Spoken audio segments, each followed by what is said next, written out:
Bitcoin had a very bearish week and fell below the important support on the daily time frame. We are seeing multiple formations unfolding for Bitcoin on several time frames. Throughout this video I will tell you everything about Bitcoin and what is going to happen for Bitcoin in the next week. I will also talk about the altcoins Solana and Polkadot. You don't want to miss any information I'm going to give to you, so watch this all the way to the end. Slap on that like button and let's dive right into the charts.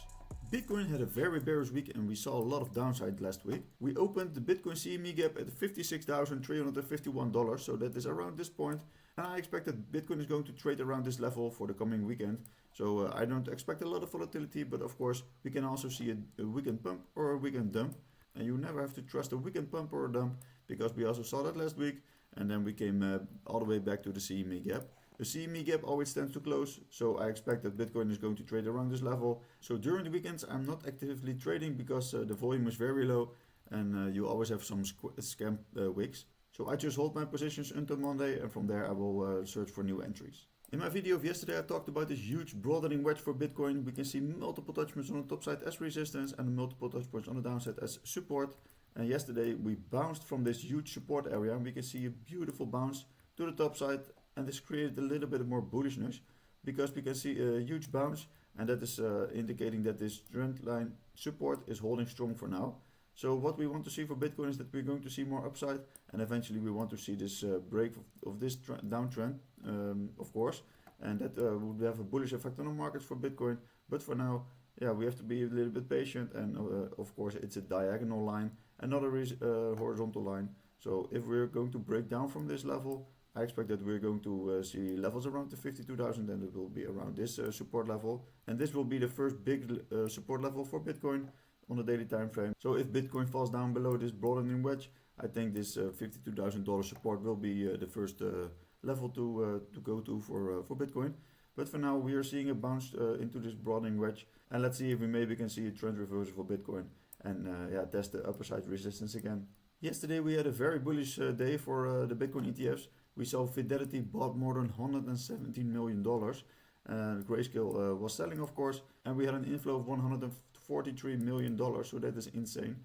And we can see the cumulative inflow is a little bit stagnating, and we can also see a little bit of a drop from the all-time highs. But in the coming weeks we want to see a spike to the top side, of course, after a bit of sideways consolidation for now. So we have to be a little bit patient for what is going to be next for the Bitcoin ETFs. So this is looking very good with all the selling pressure from the German government and Mt. Gox, and the Bitcoin ETFs are stepping into the market as bulls. On the daily time frame we can see this bullish divergence occurring for Bitcoin. We can see a lower high on the chart, but we can also see a higher high on the RSI chart, and that means that we're going to see a regular bullish divergence. We can see a lower high on the chart and we can see a higher low on the RSI. So that means that we're going to see a regular bullish divergence. And this could have a very positive effect on the markets as the selling pressure is cooling off, and we are going to see more upside for the RSI, and that means that the price of Bitcoin may go to the upside. So keep in mind that this bullish divergence is occurring on the daily time frame, and this might play out in the coming week. If we have a look at the 4-hour time frame, we can see Bitcoin is in this huge downtrend. We can see multiple lower highs and lower lows, and currently we are making a lower low. We want to see a trend reversal for Bitcoin happening, of course, so we have to create more bullish price action for now. But if we want to see a trend reversal, we need to gain this previous high and create a new higher high. And from there we also need to create a higher low, and then we can confirm the trend break, and then we can aim for higher targets with a trend reversal. So for now the overall trend is down, and we want to see a trend reversal to the top side. So keep in mind that the trend is your friend until it ends. So the trend will continue to go down. But if we're going to see a trend reversal with a new higher high, then we can confirm the new trend reversal. If we have a look at the fear and greed index, we can see we are at 26. And this looks very bearish, but actually it's a little bit more bullish. Because in times of fear, you have to be greedy, and in times of greed, you have to be fearful. So we're now in the stages of fear, and we are at 26. And we can also see this index inside of the chart of Bitcoin. This is the Bitcoin price, of course. And the last time we were at stages at 26, it was in the beginning of 2023. So that's one and a half year ago.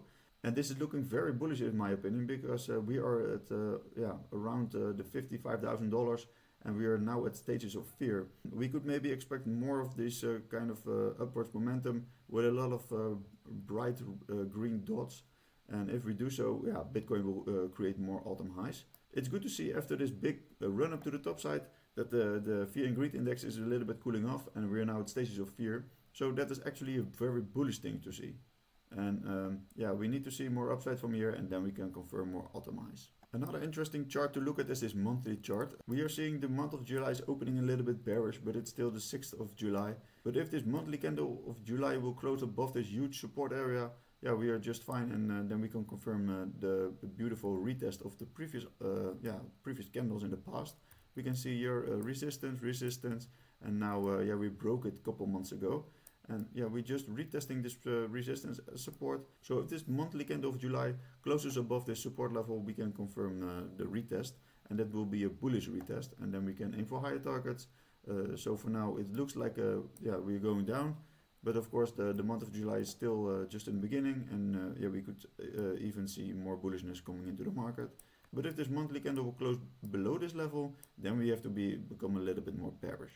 And the first altcoin I want to have a look at is Solana. Solana is back at this huge support area on the daily time frame. We can see multiple touch points in the past as resistance and also as support. And now we are seeing a big bounce from this support level again. We had some bearish days, but we can see this support area was holding strong. And we need to see more bulls stepping into the market and maybe retest this previous trendline support. And if we're going to revisit this topside resistance, we maybe can force a break to the top side, retest this previous resistance as support, and from there we can come further back up. But for now, yeah, Solana is in this consolidation pattern on the daily time frame. We maybe can see a little bit more sideways consolidation, but in the end, this price is getting squeezed into the apex, and Solana has to pick a side. So either way, we're going to see a break to the top side, or we are going to see a break to the downside. Let me know in the comments what you think about Solana, and yeah, if we're going to see a bullish break or a bearish break.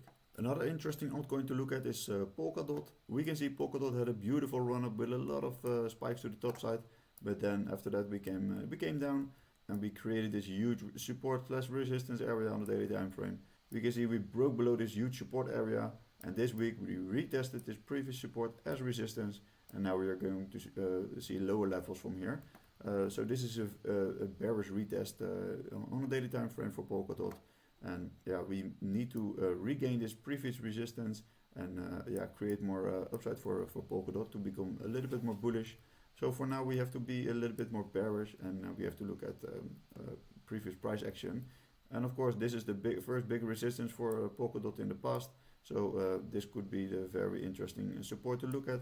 And also if you want to buy more Polkadot for the long term, this could be a very interesting accumulation zone. So for now, this week we made a bearish retest, and we're going to see more downside from for Polkadot for here.